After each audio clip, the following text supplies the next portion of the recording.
Welcome to the Evolution Partners podcast, where I talk with the world's leading thinkers, planners, and doers who are helping to build great companies in their own way. We learn how the work they're doing is creating an impact and get to know a little bit more about them and what makes them tick. This episode is brought to you by Evolution Partners, where we help leaders to confidently build enduring great companies using our proven, structured, strategic planning process that ensures you build and execute the right plan. Check us out at evolutionpartners.com.au. Also, you can check out our books, Made to Thrive, outlining how to be a great CEO, as well as Onboarded, which is about making your new hires more effective faster. Welcome to the Evolution Partners podcast summer series. I'm Brad Giles, and I'm here today all the way through the summer series with Richard and Andres, talking about the real challenges and opportunities of building better businesses, I think specifically in the mid-market. Welcome, gentlemen, and let's start with your word or phrase of the day. Rich. Patient ambition. Patient ambition. Do you want to expand a bit more, Richard? Well, given the topic we're going to talk about today, these companies that we'll be talking about have an unbelievable sense of patience and ambition to be the best at something. So coupling those two things, I got to patient ambition. Good. I'm going to jump in with my word of the day, probably building on the patience. I've been doing the exercise and eating better. And finally, I've done my blood test and body composition scan, and the results were balanced, which is my word for the day. Balanced. Balanced. Well, mine is better. So we've got better, balanced, ambition. What was your other one, Rich? Patient ambition. Patient ambition. Kind of obviously describes, or it gives us a rounding out. Can I stitch them together? No, but it gives us a rounding out around this topic. Now, the entertaining part is going to be hearing us say Mittelstand all through the episode, but that is the topic for today, because the Mittelstand is a fascinating part that Australian mid-market business owners should probably get to understand what it is, what they do different, and why it matters for us. So today, in this conversation, we're going to walk you through the 5 important things that Australian mid-market leaders should understand from the Mittelstand. So when people talk about the German economy, they're thinking about the big brands like the BMWs or Siemens. But the real engine of Germany's economic strength is something that Australians barely know about, and it's called the Mittelstand. The Mittelstand is thousands of small and mid-sized, often family-owned companies that dominate incredibly narrow global niches. They commit to long-term vision, they build deep expertise, and they invest heavily in apprenticeships and craft and stay focused on being the best in the world at one thing rather than spreading themselves too thin. What's surprising is how many well-known German brands are actually Mittelstand companies. Think Worth for fastening and assembly systems, Kärcher for high-pressure cleaning, Miele for premium appliances in the home, Stihl for outdoor power equipment, and Festo in automation and pneumatics. These are not giant corporations, yet many hold more than half the global market in their category. The Mittelstand embodies the mindset behind bigger isn't better, because they win by getting better at their craft, not by getting bigger for its own sake. So today we're asking, what could Australia learn from this model, and how might Australian owner-led companies apply some of these principles to build more resilient, focused, world-class businesses? What do you think, lads? Yeah, this is a great topic. For me, it does in some ways kind of make me think about a lot of the clients I work with, because they're not flashy. Building maybe on that idea of patient ambition, they are really good at being the best at something. And so that's a defining characteristic of Mittelstand companies. But I think about that in the context of people we work with. the companies that are just a pure joy that you'd want to work with every day, own every day, see them be in business for decades are the ones I think sometimes who just say, we're good at this and we're going to stay unbelievably good at this. And it's just so much fun to work with somebody who is not tempted by, look over there, we'll do this, or look over there, we'll do that. They just keep doing the same thing over and over again, and it's boringly beautiful. Love that, Richard, because that level of discipline, for me, it takes probably a different kind of leadership as well. They're not chasing the scale for scale's sake. They are actually protecting their focus. And that focus is probably the number one thing that it gets diluted when the business owners, they feel that pressure for bigger. It makes me think about Jim Collins saying that greatness comes from a relentless focus on the boring basics. So before we get into these 5 lessons, I think it's worth us just stepping back and thinking about, when you look at the Mittelstand, it didn't happen by accident. These companies built a reputation for long-term excellence because they made very deliberate choices. They choose depth in a niche over breadth. They committed to decades and not quarters, and they're building people and not just products. It is very much a unique culture inside these companies. And when I look across the owner-led companies in Australia, I see flashes of the same mindset, but not enough. The ones who slow down enough to master their niche and train people over the years instead of months. They think in the long term, and they're not just chasing every opportunity, but they're trying to build something that lasts. So I'm curious to hear both of your perspectives. Richard, you've seen these disciplined organizations up close, and Andreas, you've worked with companies that focus deeply or spread themselves too thin. So what comes to mind to you? Is there a moment where you saw this kind of long-term craft-driven thinking really making a difference? Yeah, for me, I mean, I'm just blessed with, there's 2 companies I work with. One of them is a very recent company, and I'll talk about them at the end. But the one that just comes to mind is I've got a 130-year-old family-owned business, and they do pretty much the same thing every single year, every single decade, and they're amazing at it. And they're not tempted to do anything else. And it goes as far as that their entire year is about executing 2 to 3 months of the year in which they essentially install what they obsess over for the other 9 months to get it to be amazing and brilliant and momentous. And then they deliver it for 3 months, and then they do it again the next year. And for me, that to me is just an inspiring level of dedication to being great at one thing. But similarly, I ran across a business recently where I met a scientist, a physicist, and he has decided that he is going to singularly build this thing, this piece of technology for mining companies. And he has only one ambition. Right from the beginning is, it will be the best in the world. I will sell it to everybody, slowly but surely.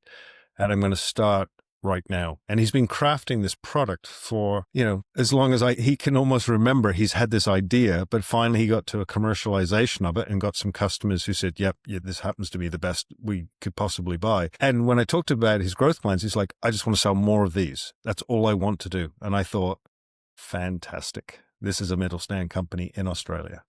Beautiful. Andres?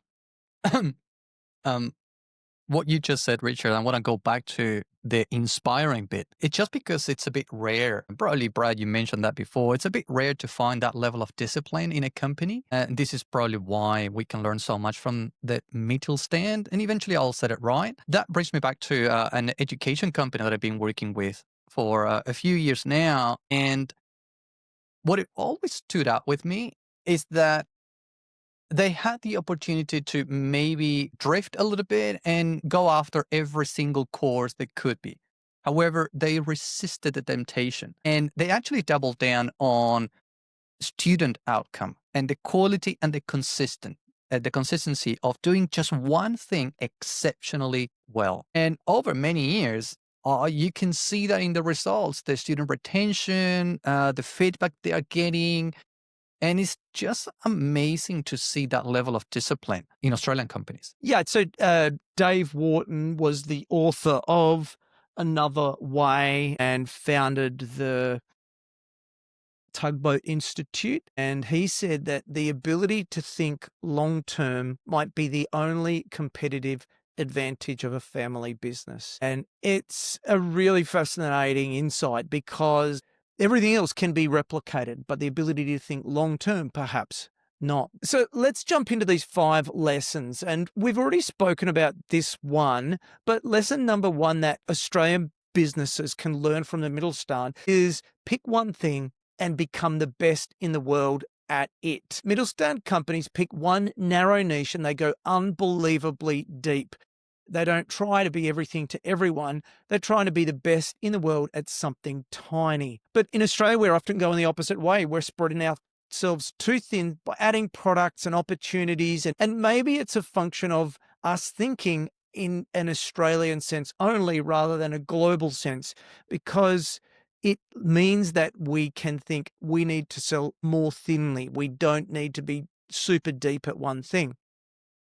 They pick one thing and become the best at it. What are your thoughts? Well, I mean, for me, I won't give a company example. I'll talk about something that we do all the time when we first work with clients. Is this idea of we try to build a thing called the hedgehog.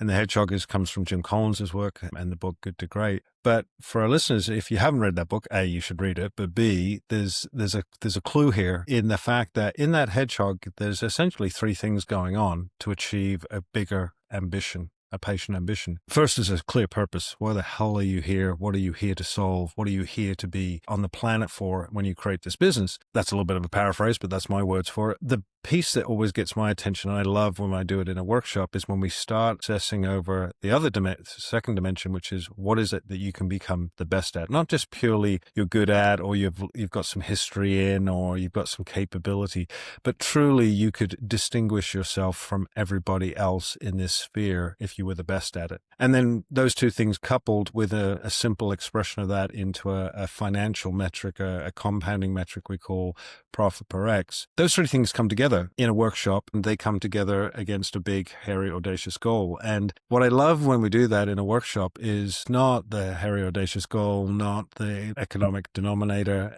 or metric, not the purpose per se. But when we start obsessing over what we could become the best at, you see people kind of go, yeah, I get switched on by that. I'm engaged in that. I'm inspired by that. And they also realize it won't happen tomorrow. Yeah. It'll happen over a long time. And I love that thinking when that happens. Love what you just said, Richard. Going back to the best at, I've been working with a consulting company for probably 6 years now, and they are focusing on a very weird or a rare niche, perhaps, which is the water management. There are not many competitors in that space. The level of capability that you need to have, knowledge, experience is very, very specific. Not any consultant can actually work there. Instead of trying to go, let's amplify, let's go breadth, for lack of a better word, they decided to actually go, what other services and other products we can actually get within this vertical? Because it's working so well for us, we can be best at that vertical. So they're deepening their understanding and their offering to that niche market. Yeah. What about you, Brad? What have you seen? I think it actually makes me think about the work that we do, because when we're meeting with clients or potential clients for the first time, we're saying we just do one thing. We only do one thing. We get a leadership team together or assemble a leadership team for the first time. We get them into a room and then we walk them through a strategic planning process quarter after quarter after quarter over a long period of time to build a great company. We actually don't do anything else. It's just one single thing, but we endeavor to or claim to be the best at. And what I was actually reflecting on yesterday is that most of our clients are either number one in their industry or they aim to be number one in their industry / niche. And it's kind of reflective of the fact that best at, how that perspective from us translates to them. I think the other thing I'd say is there's a manufacturing client that we've worked with and they target enhanced performance parts for mining trucks. And they have this very narrow niche that no one can touch them on.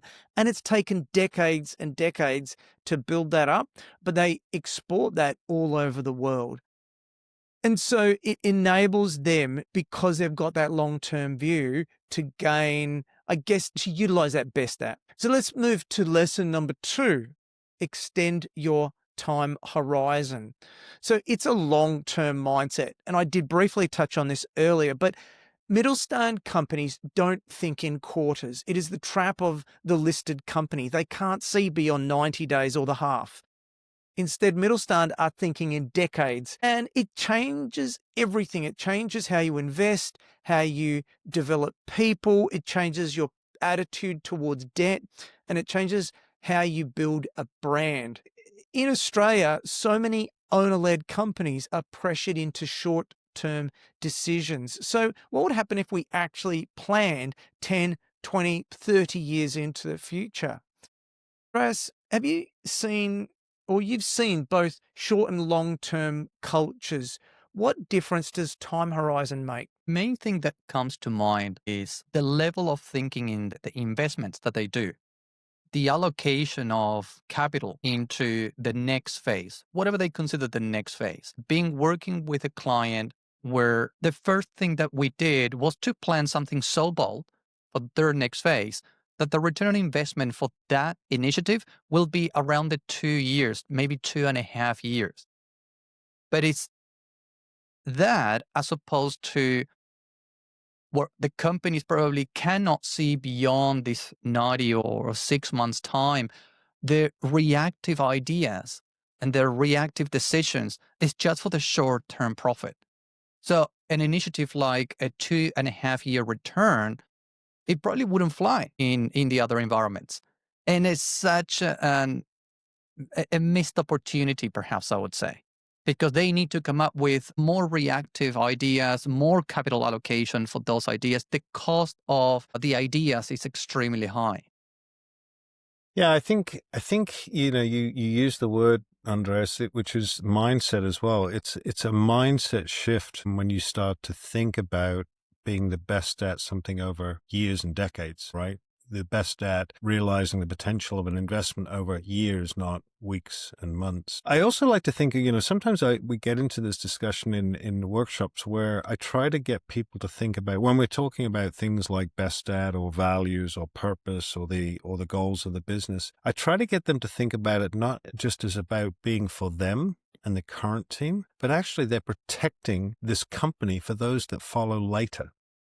They're almost setting up, I guess it's like a pattern that everybody will slowly but surely come into. And so it changes the mindset of your values are not just to guide your decisions today. They're values that should be able to protect this business and almost protect those that follow you. And when you use those words, it just changes the horizon about how important these things are. They're not just about tomorrow or the next 90 days. They are about the very long term. And if you get them right, they're wonderful because you just live them and they just become part of your world. And I think that then just contributes to this mindset of how we evaluate and how we make decisions. Yeah, I think that the distinction between an owner and a custodian is important, because if you have the mindset that I am the custodian of this business for this time period, you might treat it differently than if you're an owner who is perhaps milking a cow. And I think that custodian perspective is important because it enables you to think, I need to serve today and in the future 10, 20, 30 years. The first thing when we start to talk with owners or leadership teams for the first time about 10, 20, 30 years, the first thing they say is, oh, well, I'll be retired. I don't care. And well, maybe that is not the best way to think about or to have a longer term perspective into the future. So let's move on to lesson 3. They're building deep capabilities inside the business. The Mittelstand are working hard to think about the quality of the development of their people through apprenticeships, craftsmanship, and multi-year development over time. They don't expect people to become great on day one. They're building their people over a long period of time. And that's a competitive advantage because the capability lives inside the business. It's not around a single superstar, and it's not someone that we need to hire who can be hired by somebody else. So when in Australia, we're often saying something like, we want to get someone who can hit the ground running. We need to hire someone who's already in that role. But if that is your perspective, the other perspective is we have spent years and decades building the capability and the strengths by developing our people. Richard, where have you seen sustained capability building change the trajectory or build the trajectory of a business, perhaps? Yeah, it's a topic very dear to my heart. So, I come from a family of tradies, and they all learned their craft over and through apprenticeships. So I have a soft spot for trade businesses, right? But where I've seen it is actually, I think I may have mentioned this once before in one of the podcasts, but at the risk of repeating myself, my son works as a cabinet maker. He's in his last few months now of his apprenticeship. But for the company that he works for, it is not a staffing strategy. It is a capability building, long-term asset building approach to people. And when you listen to the owners of this company talk about, and they're a family business, so here's another tie back to what we've been talking about, but they literally treat the apprentices that they produce as the future sort of heroes of the business. And this, it takes them 3 to 4 years in each case. And they're uncertain when they start, but they just constantly do it. And then, interestingly, those apprentices start teaching the next set of apprentices, and so on and so forth.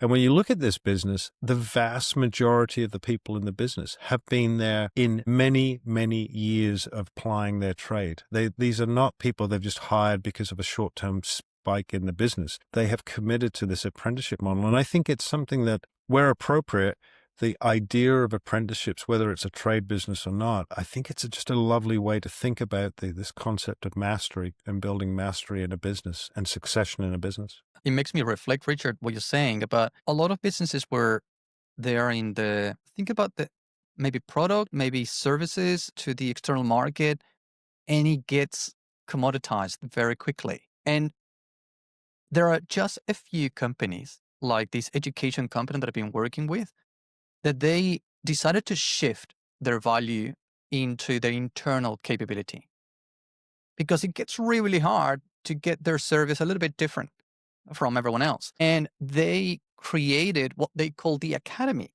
the internal academy, to train their people, to make them better educators. They're not just trying to hire educators.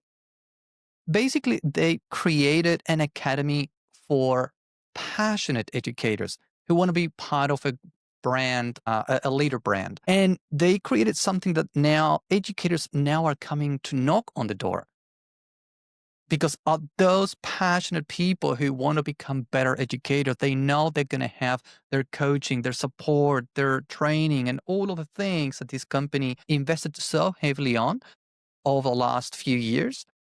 And it's paying off. And at the same time, it's not easy to copy for their competitors without actually changing their business model. So it's almost like having two benefits. Yeah, I guess there's building your capability, and it's a spectrum. It's not binary, right? So we encourage everyone to build their capability. For me, it is building the capability. There's a company in Perth called Veeam, and they are a manufacturer of high-tech marine and stabilization systems. And I can remember 20, 30 years ago, they started out and they were just a steel fabrication workshop, and they would do things that were a little bit more technical, but they have continued to evolve and build their workforce and their workforce capabilities over time, to the point they have really found a niche and gone super deep in that niche around, again, high-tech marine and stabilization systems for marine applications. So I think that it is the long-term approach to people that matters. Number 4 for the Mittelstand is financial discipline beats expansion. So they would rather slow their growth in order to manage their debt more carefully. They're reinvesting really steadily and consistently over time, and they have a very particular attitude towards debt. They're growing patiently. Whereas in Australia, there's a temptation to expand fast and worry about the numbers later, something that we've spoken about in Bigger Isn't Better, Better is Better. See, but like I speak about in that book, this patience compounds. So what does disciplined growth look like inside an owner-led company? Andres, what's your thoughts? Thank you, Brad, because my anxiety was building up as you were introducing this topic. And I want to bring us back to last year. We brought who we consider the financial guru #1 in the world, Greg Crabtree, for a client event only. And he spoke about a key concept, the capital signature of a company. And when the leadership team, they understand their company's capital signature, they can make better decisions in terms of debt. There are companies where the more money they sell and the more revenue they grow, the more cash they generate. And it's great. If you're in that category, fantastic. You can actually scale in a linear way, perhaps. But many other companies, they're not in that category. This is where what we call they need to consider growth or debt as a base camp approach. Consider it this way. You grow a little bit and then you rest and you let your cash catch up, your debt catch up. And then you grow again and you let it catch up again. That base camp approach. And that's what I've seen with a consulting company that I was working with. When they understood this concept, the whole mindset and discipline around the patience that they had to they needed in terms to grow in a healthy way, it changed completely because they were thinking long term. They were thinking base camp to base camp all the way to the summit, Yeah. which is what we call their big, hairy, audacious goal, this 10 plus 10, 20, 30-year goal. And it completely changed the pace of the conversation, the level of patience they actually had. Richard, what is something that probably you've seen? Well, for me, when I was thinking about what you were saying and what Brad introduced this theme on is that, again, it actually goes back to a guy called Greg Crabtree. I remember one of the things that he said was this idea that we need to be impatient for profit and patient for growth. And that, I think, is just such a simple way to think about this. We need to be thinking that rather than, the desire of, well, we'll just keep growing and it'll be all right. So it's just a simple statement, but it's a wonderfully powerful framing of a mindset. I think in the book Bigger Isn't Better, Better and Better, inside the financial chapter, we've got the 10 levels of financial discipline. And that's something that I'd encourage people to talk about and to talk about inside their leadership team, because financial strength is something that clearly pays off, no pun intended. It makes me think about a food business that we worked with where the budget is sacrosanct and the budget is normalized, or budget variance is normalized at meetings. Budget is discussed in a way that I think at other types of businesses, this wouldn't be so. And it's especially so in food or hospitality businesses, because in these types of businesses, waste is a major challenge and a major problem. And not only food waste, but also labor waste. So there are these very tight constraints that you need to manage in order to actually eke out a profit or any kind of healthy profit at the end. So I think that financial discipline should be viewed as creating this strength. Let's move on to lesson number 5, purpose and stewardship within the Mittelstand. Many of these Mittelstand companies see themselves as stewards and not just owners. They're thinking about the next generation a lot, and they're thinking about the community they live in, the community of employees. They're thinking about what is occurring from a steward's perspective. And that responsibility shows up in their culture and decisions and resilience. And we do see a little bit about that in Australian owner-led companies, but I think that it's important to chat about. Richard, what are your thoughts around stewardship and the way that it changes the way a leadership team behaves? Well, I have a great example of a client I work with where they, two founders, started a business because they wanted to create a business that allowed them to still be mums and parents. But interestingly, they realized that that was something that they needed to hold on to even as they grew. So over the course of 10, 15 years, one of their conscious decisions was to continue to create jobs that could be done by parents. I'll broaden the aperture just a little bit. Parents who were looking for flexibility, but wanted to work at a very purpose-driven, very socially aware business. So they understood all of those things. And then they, quite frankly, built that into their hiring regime. And so, it was quite strange for me when I first went there that most of the people didn't work full time. And I couldn't quite get my head around that, but they had created this system to protect that, whereby there was this very clever handover between the people who were on 3 days or 4 days or 2 days, that nothing got missed. Everything got done.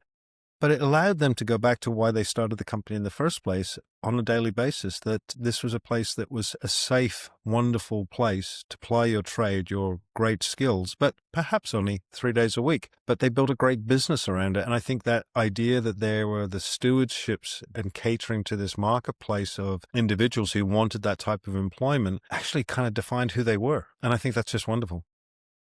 Richard, I want to pick up on something that you mentioned, this great business. Last year, I had a conversation with a business owner. They're in the maintenance realm, let's call it like that, a very well-known company that I'm protecting the innocent here. But in the conversation, she mentioned to me, look, I'm not sure I actually have a great business, where if you were to measure them on any financial number that you can think of, they are fantastic. More than 15% revenue growth year on year. Attrition rate is probably a single digit, if anything.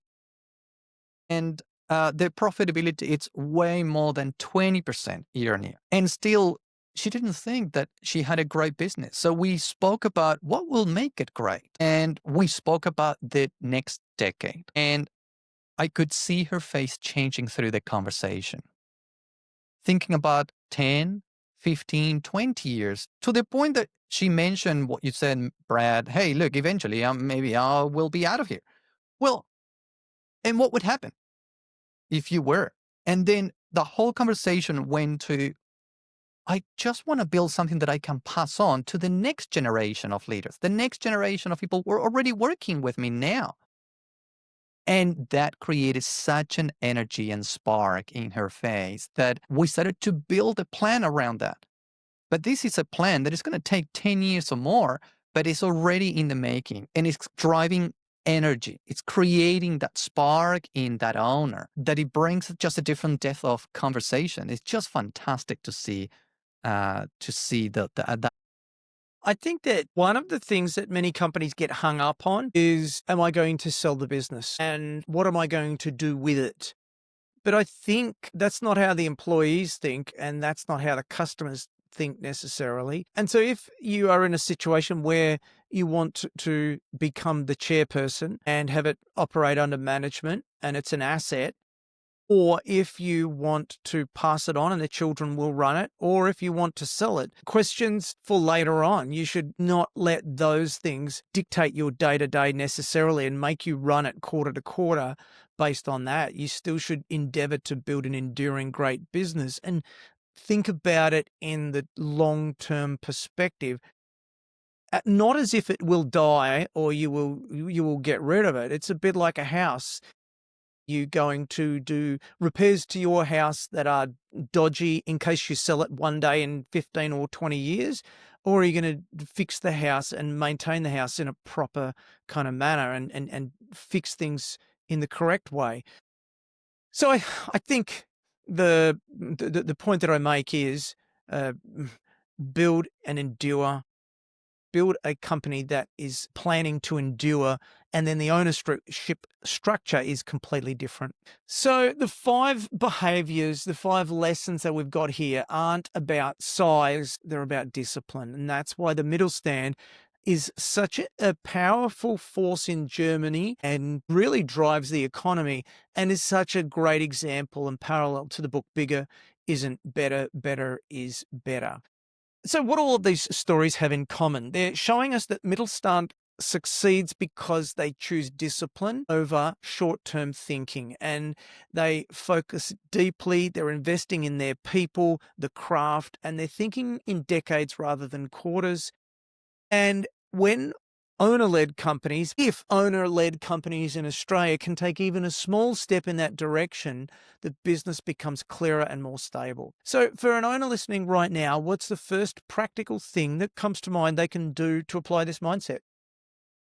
Well, I think for me, it's about starting with the premise that you're building this great company for those that come after you. The decisions that you might make later on are just decisions, but back to the central purpose. Why are we doing this?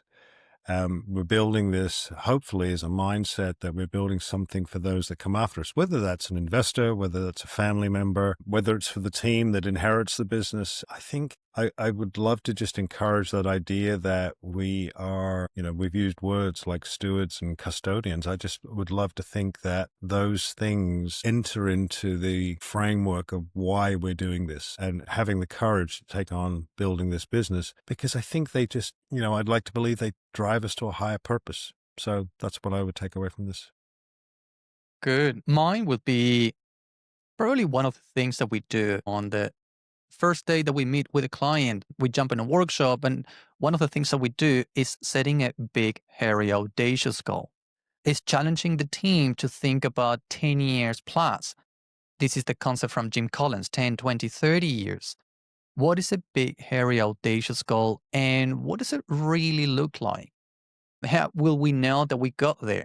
To give it substance and the power that actually has in everyone else is like a galvanizing tool that people really can see beyond the next year or the next 6 months. This is something that we're building to last. Brad, what is yours? I would encourage listeners to write down 1 or 2 sentences thematically similar to yourselves that describe the business in 10 years, in 20 years, in 30 years, and 50 years. So just write down, what does it look like? Because just running that 10, 20-minute exercise could give you a whole new perspective on what the business is, what it must and must not do, and what it could become. So let's offer one short takeaway for leaders on this topic then. For me, I'd go back to what I said at the beginning. I think it's having a patient ambition for this great thing that you've decided to do as an entrepreneur. And don't get so worried about the end per se, just about the patient, one brick at a time mentality. Yeah, I like it. For me, we'll be probably building on that patience, Richard, is, what would happen if you were to think more than 10 years? If you're not. If you are thinking about 10 years, what would happen if you were to think about 20 or 30 years? And maybe just that reflection then will get you to start thinking differently, perhaps. Brad, what would be your final takeaway? Well, I think the Mittelstand is a great example. If you're an owner-led company, it's always good to have great examples. As I talk about in the book, Bigger Isn't Better, corporations are not great examples for owner-led companies. We need to look to the best of owner-led companies and what are they doing? And that's probably what made me reflect as we were working on today's topic, what Australia can learn from the Mittelstand. So thanks for joining us, and thanks for making it this far into the episode, the last of this year's summer series, What Australia Can Learn from the Mittelstand. I hope you've enjoyed our conversations each week through the Australian summer here. We certainly have. It's been interesting to dive into these topics. So thank you, chaps, for joining me on the podcast over these last weeks. Thank you. Yeah, thanks, Brad. It's been great. A lot of fun. So next week, we will resume our regular scheduled podcast with interesting guests. And at this rate, there's a very good chance that we'll be back with the odd and occasional chats with the coaches on interesting topics as well. We're just trying to keep it fresh for you.